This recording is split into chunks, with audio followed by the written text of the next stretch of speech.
এবার আপনারা বিবেক এখন বেহতের মানুষ বাংলাদেশও নাই, সব আমরা চালাক হয়ে গেছে গা। ওখানে করে মনের তে কথা কইবেন, ওখানে মনের তে কইবেন, ওখানে অন্তর থেকে কইবেন। তে মুহে আকল জিকির করলো লা ইলাহা ইল্লাল্লাহ, আর কিস্তির টেহা লই আইসে করে তে কইলো তুই ব আমি আইতে আছি, অথবা কইলো লা ইলাহা ইল্লাল্লাহ টেহা লইয়া মারো আইয়াল্লাহ।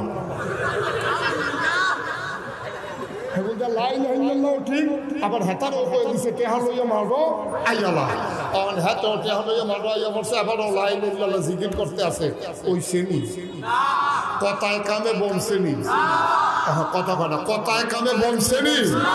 আমি মুহে কইলেন আল্লাহ ছাড়া কেউ আমার নাই, আর এগুন দিয়া সুদ খাওয়ার এটা কি হালাল না হারাম?